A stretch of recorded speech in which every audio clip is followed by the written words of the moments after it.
Hello everyone, I would welcome you all to the Shire of Pilbara ARIC meeting of 17th of June 2026, held in the Newman Council chambers, which are declared open at 2 p.m.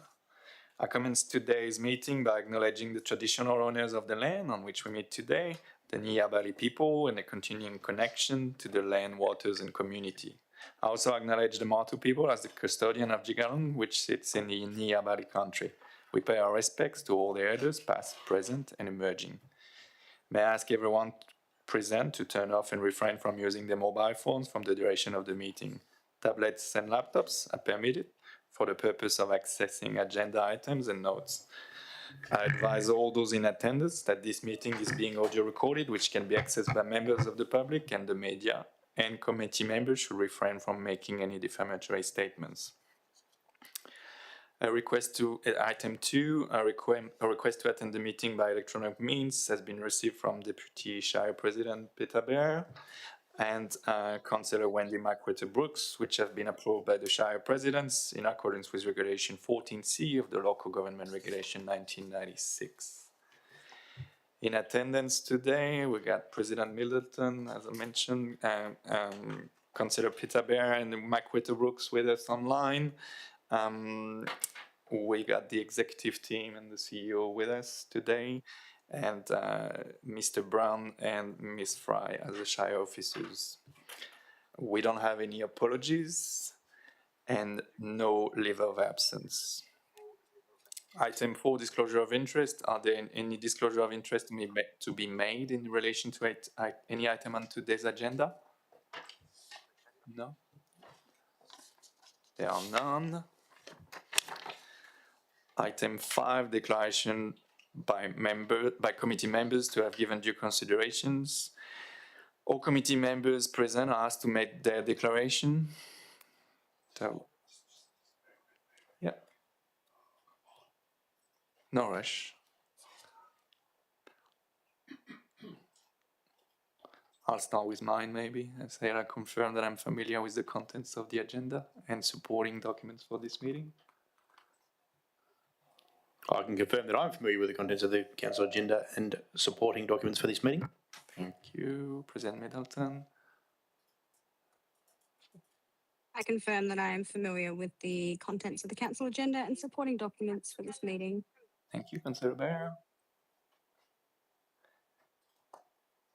I confirm that I'm familiar with the contents of the council agenda and supporting documents for this meeting. Councillor Wendy McWhirter-Brooks. Thank you very much.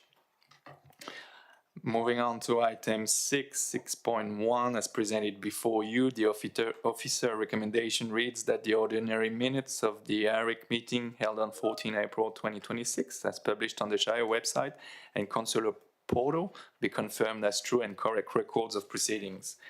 Can I please have a mover? Happy to move that. Thank you, President Middleton. Can I get a second? Happy to second. Thank you, Councillor McWhirter-Brooks. Any further changes to the minutes that members are seeking? No? No, thank you. We shall then move to a vote. All those in favour? Thank you. Carried unanimously.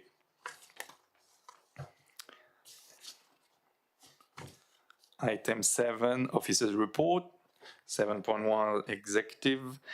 7.1.1, as presented before you, the recommendation reads that the ARIC notes the commencement of obligation under the Privacy and Responsible Information Sharing Act 2024, notes the staged implementation program proposed to achieve compliance, endorses the development and progression of a privacy and responsible information sharing framework, including the reporting of a privacy and responsible information sharing policy to Council, and requests a progress update from the CEO at a future meeting. Can I please have a mover? Thank you. Thank you, President Middleton, and thank you for seconding Councillor Bear. Would anyone like to speak to this motion? Or, President? You know, I'm for it. I just think I'd like to see some sort of Gantt-style chart with milestones and the progression forward to ensure that we're meeting the time frame specified, especially as it's aligned to legislation. There's room for improvement, I think, there. All I got comments. Administration, maybe through the CEO, do you want to comment on that? Yeah, no, we can do that. That's fine. Okay, yeah, no, that's a good point. Anything from the other councillors as well?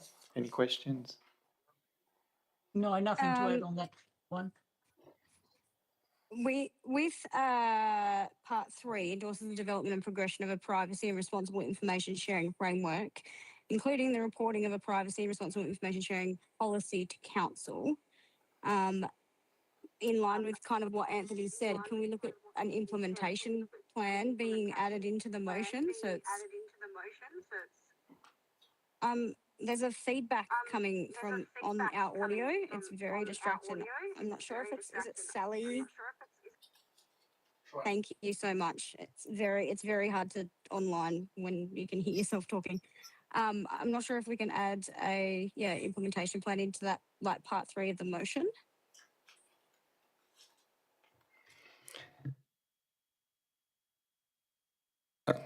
Yes, certainly we can. So you are suggesting an amendment to this motion? Yes. Okay, what would the amendment read? So you like maybe Josh, if you can put up a wording. Or maybe it might be better if in part 4, Part 4. requests the CEO to develop an implementation plan and provide progress updates at a future meeting. Yeah, consider Mike Whitterbrooks. You're on mute. Sorry, you're on mute. You're muted, Wendy. You're muted, Wendy. My apologies. Item 2 in the officer recommendation in that motion says that notes the staged implementation program proposed to achieve compliance. So you would be wanting to add something to point 2, I would imagine. Oh, yeah. I mean, I'm happy to take the officer's recommendation on where it best sits, or yourself as well, Baptiste, to put it in, but just sort of in line with what Anthony said, and as it is obviously a legislative requirement. Yeah, because I suppose there isn't, and I'm trying to look at the paper, but there isn't really an implementation program per se, because we don't really have milestone or sort of a Gantt chart style. We just got next steps sort of things. So I suppose as opposed to noting and Josh, happy for you to support as well, but isn't it more like, as opposed to noting the stage implementation program, maybe saying that we would request Can I make a suggestion? So we sort of have an implementation timetable within the document. So if I was to look at request a progress update for the chief executive for future meetings, if you were to modify that against the milestones and dates set, would that satisfy? We'll put it in the Gantt chart. We can do whatever we want, but at the end of the day, they're the dates that will be going in the Gantt chart.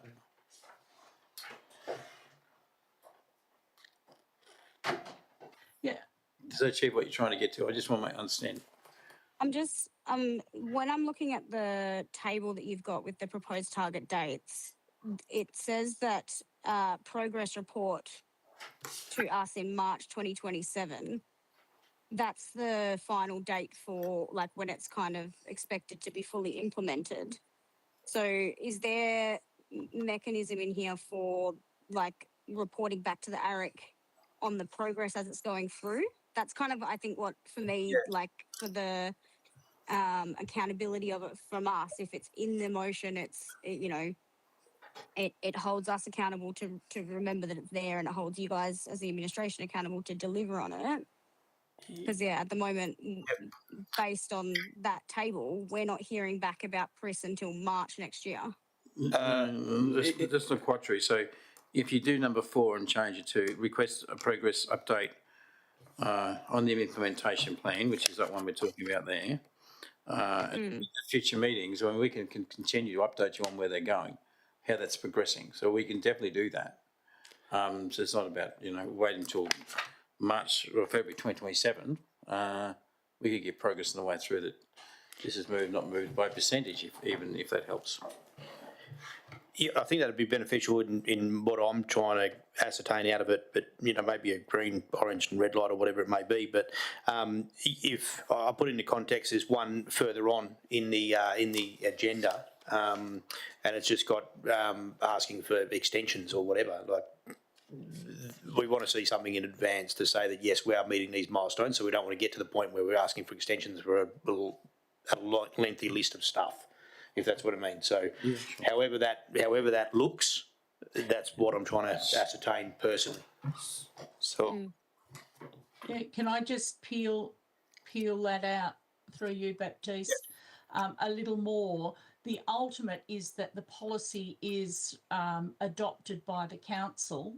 That tells us that the policy is in place and completed. That's our completion milestone, but and then in process in operation. So Anthony, just let me get some clarity. You'd like to see a progress before we get to council to adopt those policies.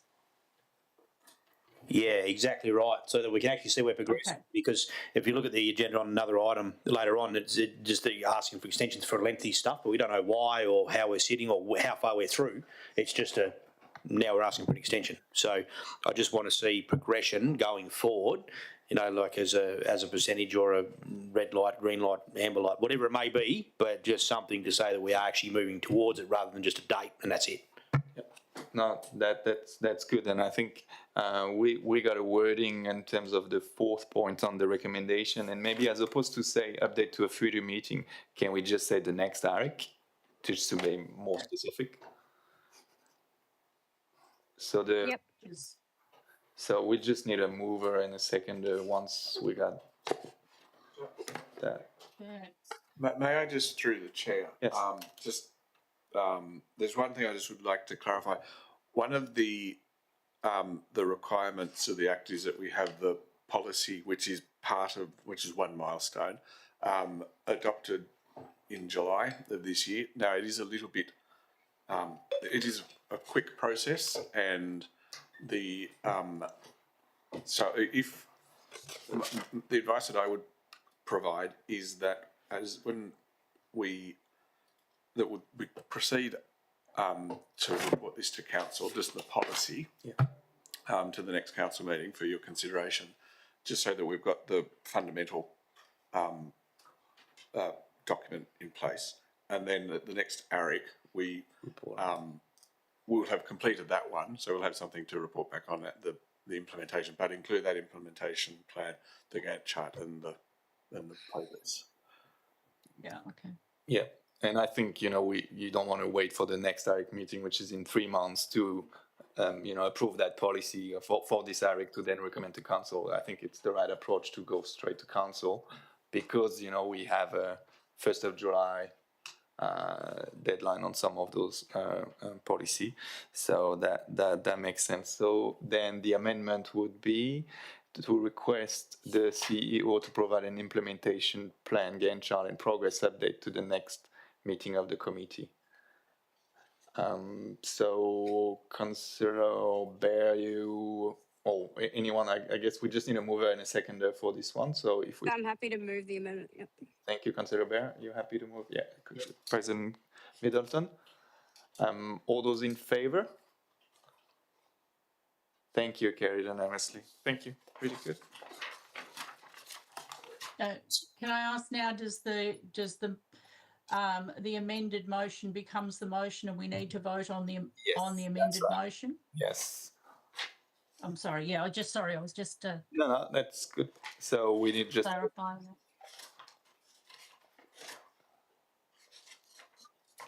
So we need to vote on the amended, right? So all those in favour? Thank you, carried unanimously. Thank you.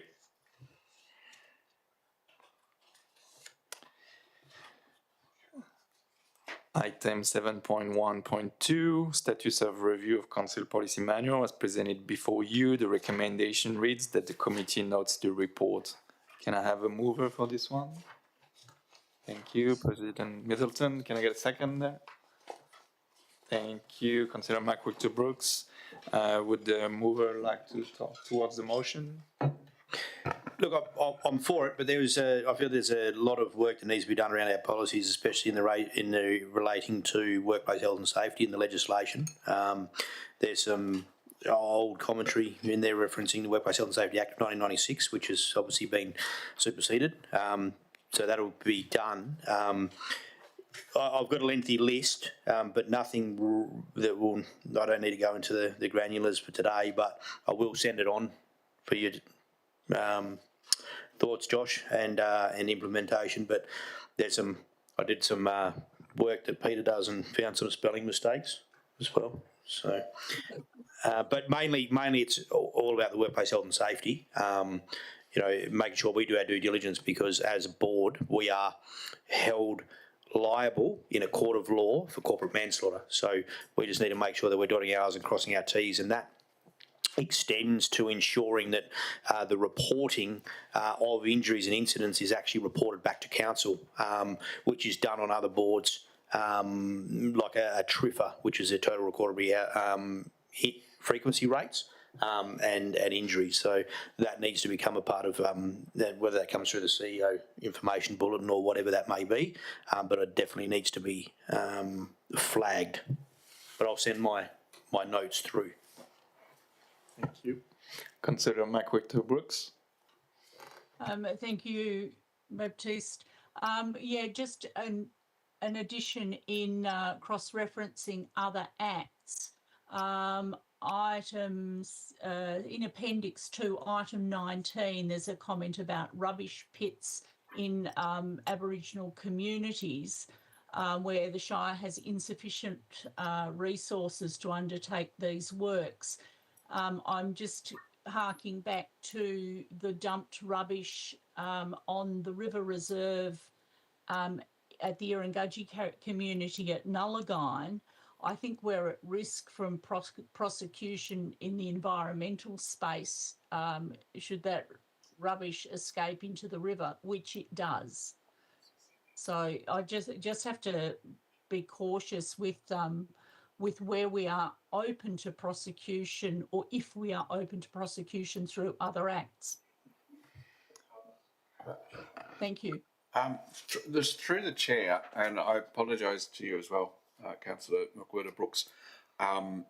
The report you're referring to is an attachment, which and it made sense to me, I'm afraid, but it doesn't seem to have made sense to anybody else. It's a report. It's a copy of the report that went to the July 2024 council meeting, which I included as background for where we started. So that the concerns you have raised have been noted, but that policy has been revoked, I believe.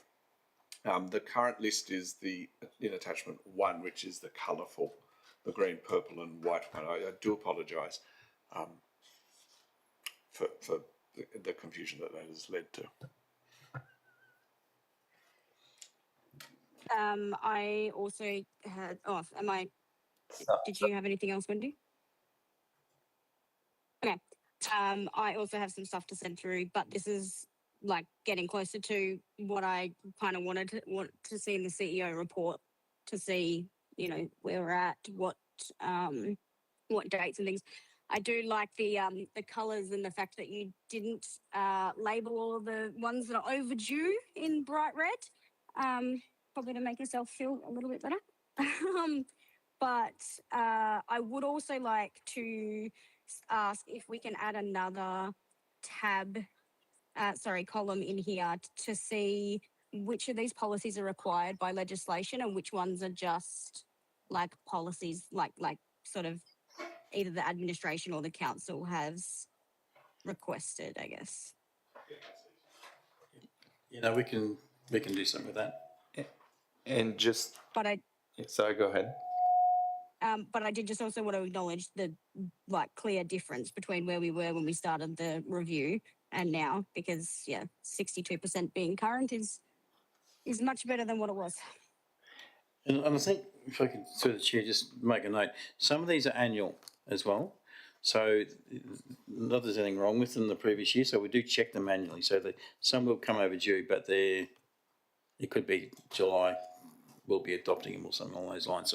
So some of the annual ones would actually still be really compliant in the sense of they've been checked and reviewed many times. But we do check them again to make sure there's no variations or requirements to meet current needs, and it's always good to do a check to make sure that we think they're current to what we're going in council direction. Just one comment through you, Baptiste. Granted, understand that, thank you. And I do understand and appreciate that Josh's team is busy. I think some of these leave us wide open for a lot of risk, and we probably need to get to them sooner rather than later. And I don't know what that looks like, but I don't know if we can gauge, a subject matter expert in local government policies to try and negate the ones that are high risk to us and just get them done. Notwithstanding the fact that you guys have already done a good job to that 67%, but I still feel there's a bit of risk for us on some of these. Administration, you want to?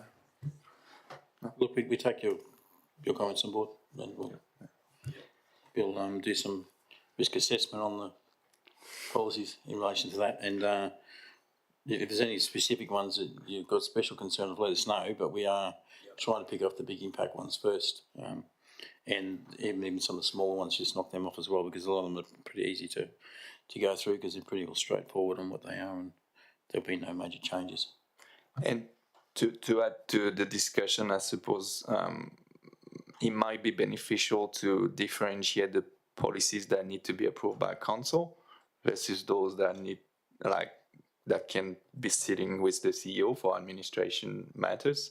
That's something that may help as well in terms of clarity, because the last thing, that maybe some of the councillors want is to go through 150 policies, where some of those are quite administration related.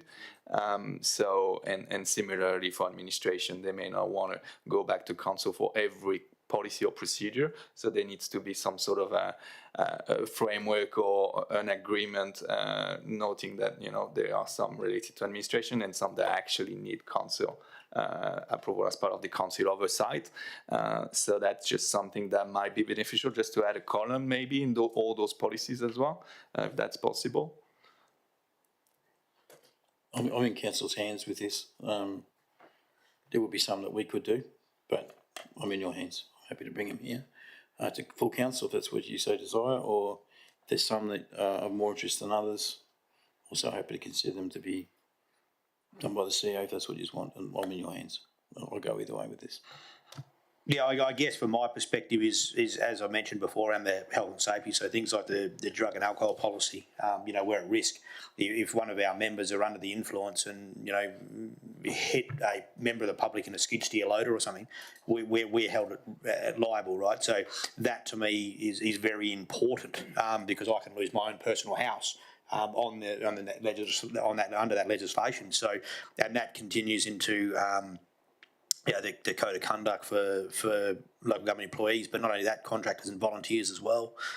Those sort of things is sort of what I was aiming at, is the risk that not so much things like binding and other leases. Well, that's not relevant to me as a board member, but those sort of things is sort of what I'm getting at, that I think need priority. And as I mentioned, it's understanding the administrative work behind it and Josh's team being stretched, but potentially for that risk management policy, like that's very, very important and stuff. So that's what I was getting at. So I probably need some direction around. Well, we can go through what we think. If you want certain ones to be definitely council and certain ones not to be, doesn't mean you don't get informed on the ones that council that the CEO might have the right to approve. We could come up with a list of what based on what you've just said, for consideration. That some could, if you want to do that, otherwise we'll just bring more through council. I'm happy either way. But we can go with a list of what we think and for you to modify to suit what you want in that space, if that's what you wanted to do. But again, I'm in your hands. Yeah. Josh, you wanted? Through the chair, we can certainly, as a bare minimum, indicate those policies that must be considered and adopted by council, just to provide some, I suppose, framework for the discussion. One other thing, and I hope I'm not going to preempt anything the chair might raise, but the committee's views on the dozen or so policies that the report suggests that should come to the ARIC for consideration prior to before going to council for adoption, that are detailed on page 20 of the agenda. So there's a list of those policies we think ARIC should consider as part of to basically be consulted with as part of the policy review process. Any feedback that the committee has on that would be appreciated, either now or in the future. Consider McWhirter Brooks. Yeah, you raise your hand. Yes, I did. I think we should be starting with the with our appetite for risk, and the I've changed off that page now. Where am I? My apologies. The risk. Where is it gone? It's the one that hasn't had anything done since 21. Risk management policy is the first one that we should be dealing with, and that should come back to council because the appetite for risk should be a decision of the whole council.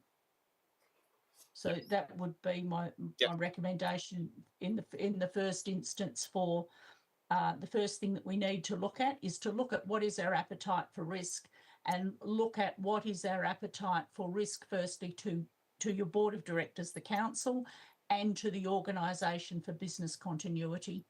So that would be the perhaps a way to tackle it.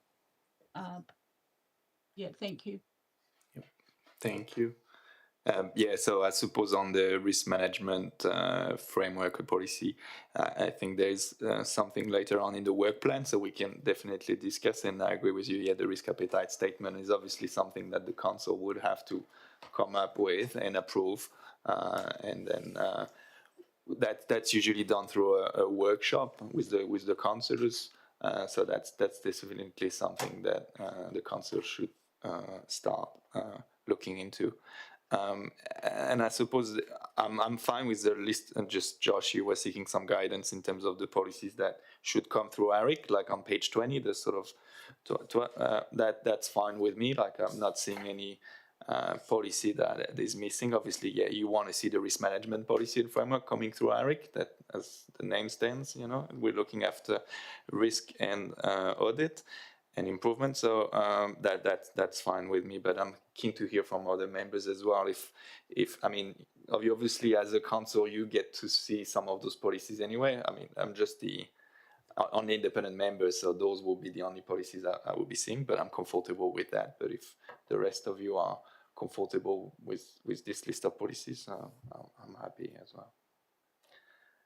Yeah, I'm comfortable with them from my point of view, but I have got a lengthy list of notes around that particular list on what changes I feel should be required, like things like word suppliers instead of suppliers. It's probably not where it needs to be, but fraud prevention policy. You know, I don't know. Do we go to the extent of actually seeing the full submissions in their entirety for work to ensure that there is no untoward behaviour, because there has been subjective of fraud previously in local governments. So to what extent do we go to ensure that we as a board are are clean. That extends into things such as the integrity framework. We're under section 6 where it says that council is responsible, but I feel that there needs to be an inclusion within that integrity framework that is based on the information that we're provided with, because we can only make a decision on what we're provided with. We don't know the intricacies, or we can only make the judgment on what the administration's told us. So I think that needs to be included. But there's a list of items on there that I've got that I'll feed back. Okay.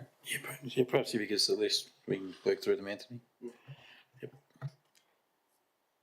Any other questions or comments on this motion from all members? No? So I suppose we shall go to a vote now. All those in favour? Thank you. Thank you, Councillor McWhirter-Brooks. Carries unanimously. Thank you. Good discussion. 7.1.3 Procurement Compliance Update. As presented before you, the recommend reads that the committee notes the report. Can I get a mover? Thank you, Councillor McWhirter-Brooks. And a seconder, thank you, Councillor Bear. Would you like to speak to the motion, Councillor McWhirter-Brooks? No. Councillor Bear, would you like to speak? No, thank you. Nothing to add.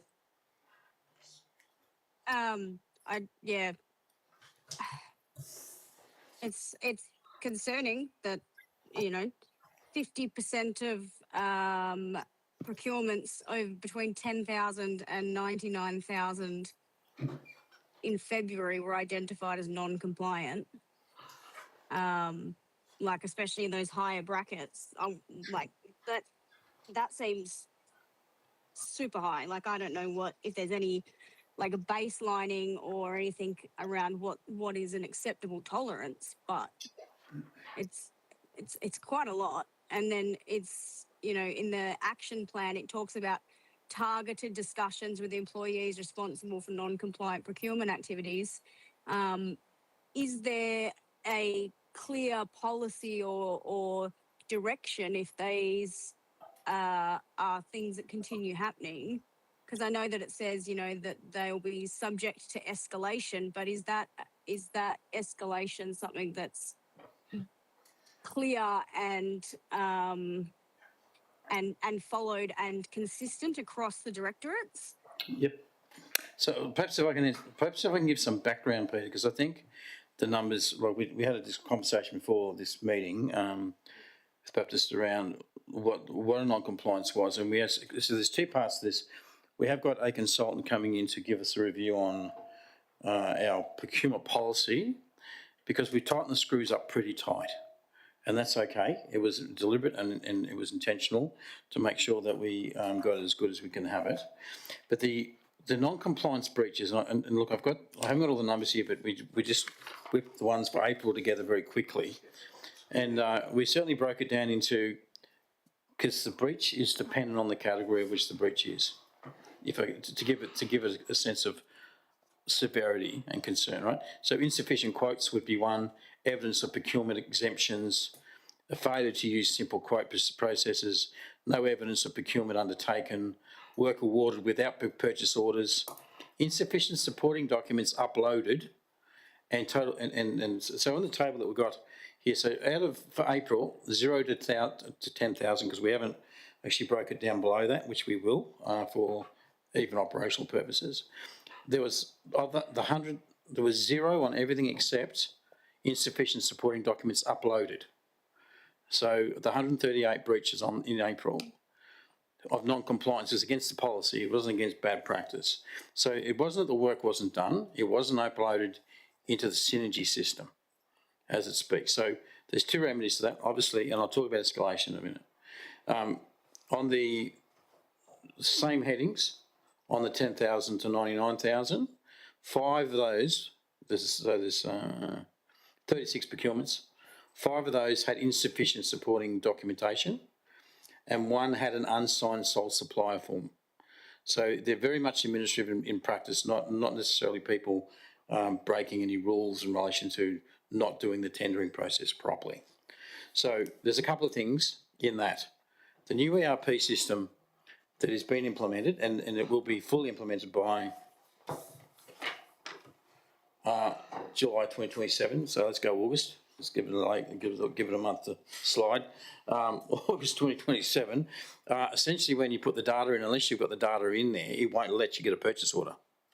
So we eliminate that category.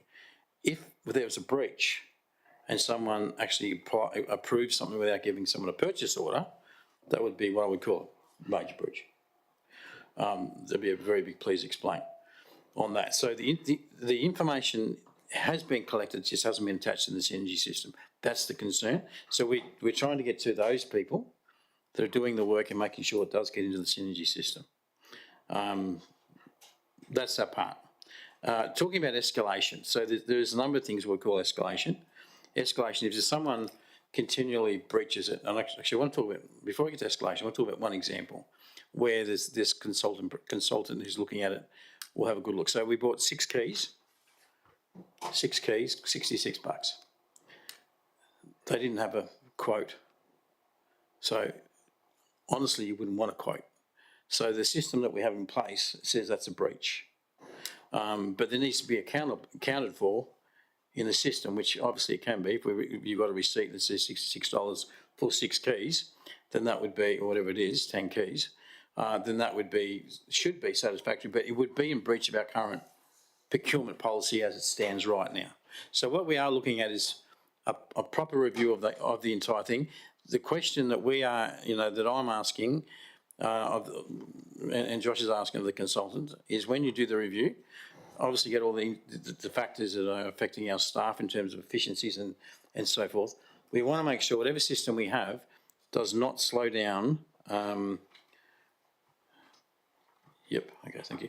It does not slow down the actual getting the work done, but we want to make sure we're protected against the potential for fraud. So that's what we're looking at. So below a certain dollar, which we haven't really got into here, maybe below $1,000, it probably should be different rules again. So we want to have a look at that. We want to turn it back a little with the right measures in place. Yes. Okay. With the right measures in place, but which we can still keep control of what's going on. That's the fine line. We've employed additional staff last year so that we can actually tighten the screws up, and it certainly, if you ask the directors around this table, it certainly slowed them down. So it's about getting that happy medium that's going to work, process against protection. We do have just looking around it, we have a round table. We have a compliance and enforcement framework that we do have in place. So if someone is they're doing it a little bit regularly, we will pull them aside and have a conversation with them about what that is and explain, just in case they've missed something, and make sure that they can actually physically do what we're talking about and work it through. If in the event that a person fails to still meet that compliance or what we're requesting in relation with the policy, then I, as the CEO, will withdraw their ability to approve purchase orders. Now, I have had to do that once already. That employee is no longer with us, but I have done that once already. It's not something I want to do, because that means if the manager's not doing it, then the director's signing off all of his purchase orders. So that puts a drain on additional resource that probably is unnecessary. But we will act quite severely on people that are doing major, they can't learn situation. We will actually withdraw their ability to approve a purchase order. That's the mechanisms we have in place. If it was something super major, then I might even go higher than that. But at the moment, that's where we're sitting. At the moment, I'll withdraw your purchasing abilities. There could be other consequences of that which are employee related, but we won't go there on that one. But that's the consequences around the purchasing policy. Okay.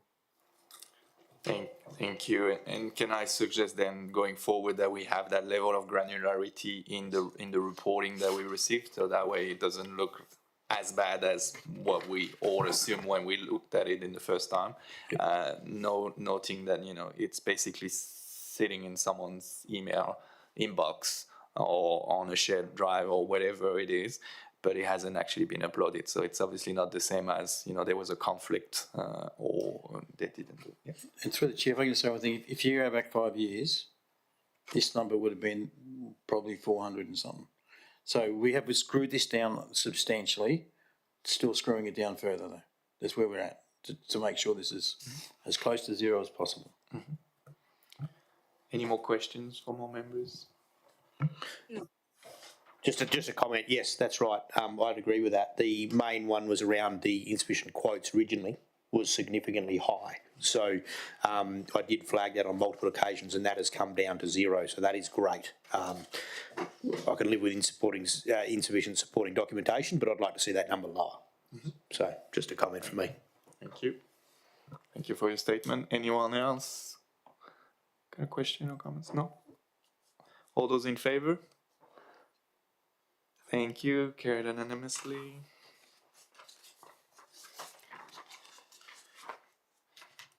Moving on to item 7.1.4. As presented before you, the recommendation reads that the committee notes the report. Can I get a mover? Thank you, President. Can I get a second? Thank you, Councillor McWhirter-Brooks. Anyone wishing to speak to this motion? I'm good, thank you. I just want to say thank you, because that's actually very useful to see what we've collectively have agreed on and decided, and what are the sort of actions, and having that visibility is actually very, very good for us. So thank you. If no question, then I'll just move to the vote. All those in favour? Thank you. Carried unanimously. Item 7.1.5, the ERIC work plan. As presented before you, the recommendation reads that the ERIC notes the work plan framework and proposed priority focus areas, provide any final feedback on the proposed areas of focus, including identification of additional matters for inclusion, provides direction on the preferred timing, sequencing, and level of reporting for work plan items, and endorse the ERIC work plan as attached in Appendix 1, subject to any amendments arising from committee feedback. Can I please have a mover? Thank you, President. Second, thank you, Councillor McWhirter-Brooks. Does the mover want to speak about this motion? No, thank you. Second, Councillor McWhirter-Brooks, do you have any question on this? And Councillor Baird, do you have? The only question or comment I would have, and it's in line with the comment that was raised by Councillor McWhirter-Brooks a bit earlier, is around the risk management framework, and I'm just going through that work plan. Oh, you have it. Yeah. Thank you, Josh. So, because we essentially, what this is saying is that our corporate risk register will have it in 12 months, which seems a long way out.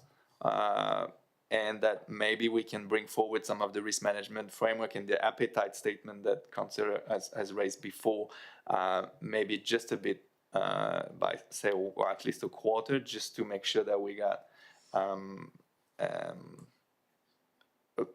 priority, I suppose, around risk management, because it sounds like it's really something we should have, a risk appetite statement, and yeah, keen to hear what your thoughts are. And I can see Councillor McWhirter-Brooks, you raise your hand. Yeah, go ahead. Yes, please. I can see we are reviewing it at this committee in March for both the risk management framework and policy and the risk appetite statement. It might be appropriate if we request that those items come to council early in the new year, or even during this year, to start to stimulate that discussion, because we're not going to be able to do it, to deal with, particularly with risk appetite, in one workshop. It's something that we need to be able to be introduced to councillors who might not have a lot of any particular experience in identifying and managing risk appetite. So some education, some time for consideration, and then we bring it back to us. Perhaps if we could review risk appetite and where we're at with the risk management framework policy in December, but stimulate that into some discussion at the council level, please. administration? Thank you. No, look, we're happy with that. Look, one of the things that we certainly had discussed prior to the meeting, and certainly, you know, it was a question I asked Josh. You know, I'm all good with doing things whenever we can, as long as we don't overcommit and we can actually achieve it with the resources that we have. I think that's quite possible that we can move those forward, probably that whole block. Probably not the last one because I think that'll be fine. But the top four there in the risk management framework policy, we could probably do that in December. The risk appetite statement in December with some workshops. To your point, Wendy, I don't disagree. I think that there's a bit of a process and a learning process, and perhaps we would have a mid-month workshop, or maybe something that aligns very much when our chair's available. To be frank, he's got some level of expertise who can explain it in a different language, potentially. That we could do that. I think it's a bit of a journey. Otherwise we'll put one up and you'll say yeah or no, without any real understanding of the science of risk management, and I think that's really important that we do that. So look, I would be satisfied that we can achieve, if you want to move the first two risk appetite statement to December, and then the corporate risk and the other ones, they can be moved forward one quarter too. I don't mind. I think we can achieve that based on the conversation I had with Josh prior to this meeting. Thank you, Stephen, and through you, Baptiste, that I think it's really imperative that we consider our risk appetite and how we're going to manage the risk in the light of the legislation that we are exposed to. We are at risk as councillors, so I think it's really vital that we accelerate that and make sure that our councillors understand the gravity of what they are considering as well. Thank you. Thank you. Any further question or comments on this work plan? Just one from me around the. I did take a note on the previous one around the risk management, but it's only one page. I would have thought that risk management would be significantly more. So I'm glad we've flagged it and brought it forward, because that is something that's vital for us. Correct. Thank you. Any further questions? My apologies. Yeah. Sorry, go ahead. So just for a little advice, through the Pilbara Development Commission, I had requested with them that we share our risk management policies of the Commission with our local government authorities in this region, in the Pilbara region, to assist in creating and writing those policies for local government. Where the Pilbara Development Commission, which I'm the deputy chair, Baptiste, has given that to a consultant to consider, and that will come back to the Pilbara Development Commission in September, which meets the day in Newman, the day before our September meeting of the ARIC. So it might be timely that we have that report for you when you are in town, Baptiste, and you can consider that, and then we might, we will be able to share it after that time, is my expectation. Okay. Now that would be useful, and I suppose that's my role as well. I sit on 5 audit and risk committee now, so I would have some template that then if the other local government is happy, and I've already had some discussion, so that we can leverage on some of the best I've seen, because that's also what I do for a living, and so that we don't start from scratch, I suppose, to support the Shire. So yes, any sort of template or other organization you have, then yeah, I think that's our motivation at the Pilbara Development Commission, to make the job of local government and any other organisation that you might be advised, any other local government, make that job a little easier. So yeah, and for my sins, I chair the audit, risk and compliance committee at the Pilbara Development Commission, but I have advice from others who know far more than me. Thank you. Yeah. Thank you. Any other comments or questions from our members? No? All those in favour? Thank you, carried unanimously.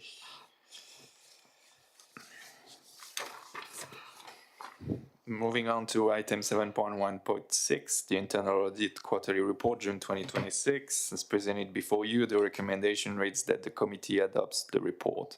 Can I get a mover? Thank you, President Middleton. If a seconder, Councillor Brooks. Thank you. Does the mover want to speak for the motion? Yeah, just hope that Blue Salt procurement doesn't push out any further, and only one other that there seems to be a lot of in progress or extension requested, but nothing else. So be nice to see some completions and stuff like that on there. Does the administration want to comment on the comment?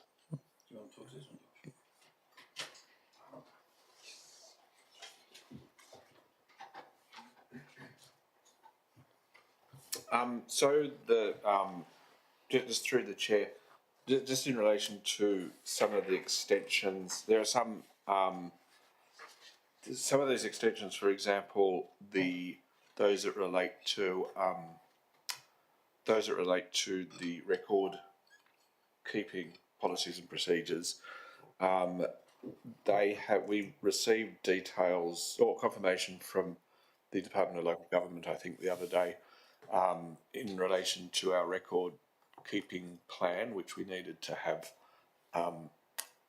endorsed by them in order to proceed to the next thing. So for some, I think that covers off three of them. The other one, there's another relating to the employee, the code of conduct for local government employees, contractors and volunteers. We've received the draft version of that, which I expect will be, is currently under review, and I expect will go to the executive in the next couple of weeks. That, once that is in place, or it's signed off on, then there's a couple of the other peripheral things that are associated with that can be completed. So for some of these, it's like a step process, but for others, there've been resource delays. But yeah, I note it would be good to have these ones in green. I think we probably, some of the explanations in the status update could be a bit clearer, explaining. I think thanks through that, yeah. Yeah, thanks, Josh. I think the point I brought up in that very first one, the 7.1.1 around the Gantt chart, would be handy, because then you can see exactly the process has to be this one before this one can continue, which would be visual to show that, rather than just a line saying extension required. Whereas if we understand that one then holds off another four visually, it would stop the noise of the questions that I've got around it. So I think that's just room for improvement going forward. Thank you. Any more questions or comments? Just got a couple of questions for my end. I'm glad we put the details of all the actions, so thank you for that. That gives us transparency over what's currently in progress. I note that the OAG one from last financial year are still open, and 10 of those are still open.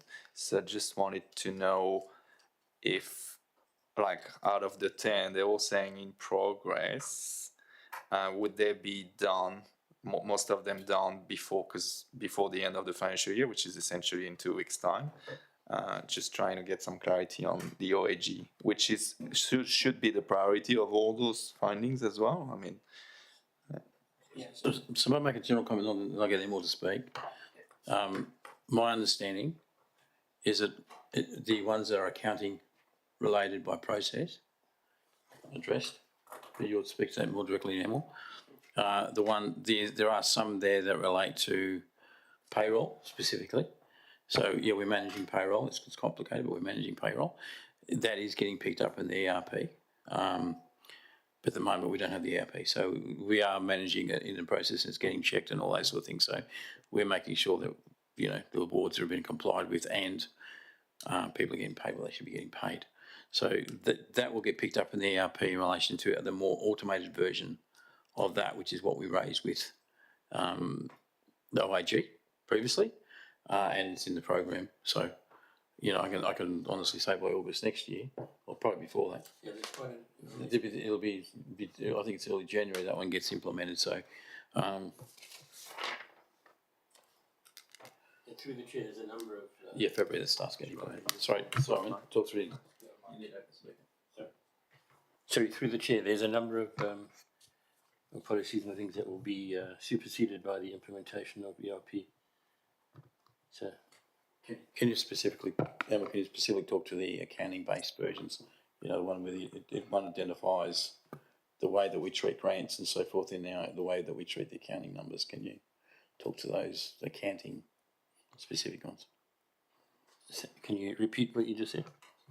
So one of them, for example, in there it relates to the way we deal with grants. Mm-hmm. The OAG's got a different version, and I know the accountants. This is like, you know, the accountants have different visions on what's the right way to do this, but our position is that we're just going to do whatever the OAG says. That's been the direction given. So the question that I'm asking, so that the committee can be comfortable, is that the ones that are accounting related, we've addressed those, not the ones that are EAP related. Yep. And the other one, you know, you talk about the grants, but also talk about the depreciation, what we're doing in that depreciation space, please. Yeah, we'll address those issues within the accounting standards, the ASB.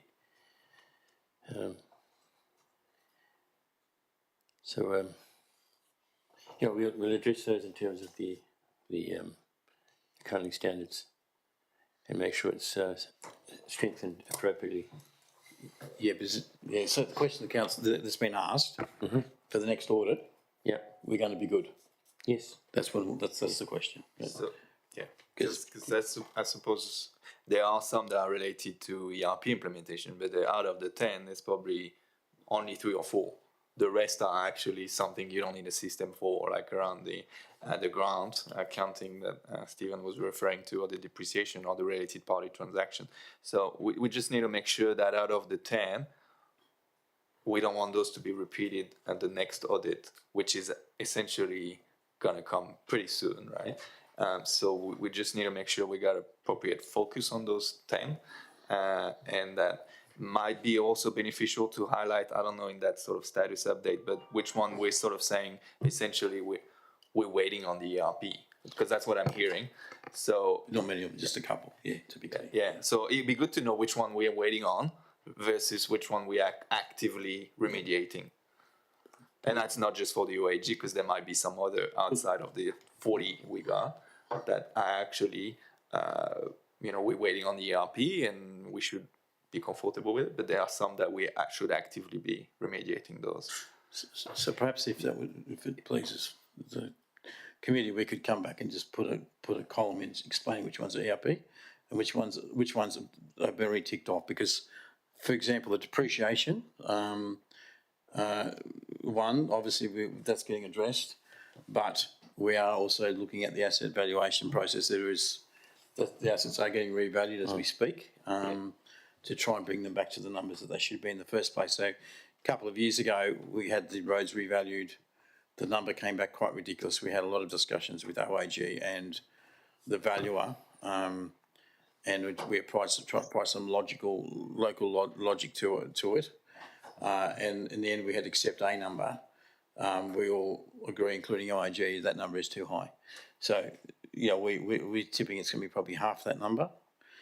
Because they're actually, the road lives and so forth have been incorrectly valued by the valuer, external valuer, which we could not amend. If we could just amend it, that would be easy. So some of those will be addressed. I think propose what we might do, Emil, for the sake of clarity, is we'll go through this list and put which ones signed off and corrected, which ones are ERP related. As you correctly say, there will only be a couple, but there's definitely some in there that would be in that category. But the other ones, which are definitely accounting ones, we can tick off if they've been completed or not, Emil. Yeah, through the chair, if I can just clarify a bit. So, whatever we will be compliant with AASB and ERP and policy, whatever it might be. And then on the depreciation, as Steve was saying, that we're finishing off our 5-year revaluation of PPE and infrastructure, a large portion of which is the road network, because that had a huge impact on our previous 2 years depreciation through the valuer JLL. So that will be remediated, and a more accurate figure of all our infrastructure, particularly unsealed roads, and depreciation will be put in place. Because we're nearing 1 billion in, that's B, in infrastructure. It's a large balance sheet item. So we just want to make sure we evaluate it correctly and depreciated it correctly. Yes, so I suppose, yeah, if we can just have a more detailed We update. can make a granular table, yeah, we can actually put a column on the far right side saying met, so that's really clear. And I understand that, yes, sorry, go ahead. Yes, sir. And I suppose when I look at the summary, which I think we had, let me just pull the numbers, 45 validated in February, and in May only 46. So I'm conscious that it was a busy quarter for everyone, but that means we only closed one action item for the past 3 months. So if we can get some focus around that sort of area, the management action plan, because I know it's not always on top of the priority list of the people, but definitely starting with also which one should be high priority. And we keep referring to the implementation of the ERP as an action, I suppose, that we're taking. It'd be good to know, and I'm sure councillors have a more update on the ERP implementation program through other means, but I don't. So in case, like having just some visibility over what we're implementing and how and when at a high level, because there are risks pertaining to those sort of implementation, and just having that clarity, maybe through the map, the management action plan, you that's probably the right place to put it, because it's actually to remediate a lot of our issues, right? But I would be happy, because we do updates anyway, to give you that as a separate document, to keep you on top of where we are with it. That would be quite appropriate. Through the chair, are we talking about what we were discussing this morning on the plan?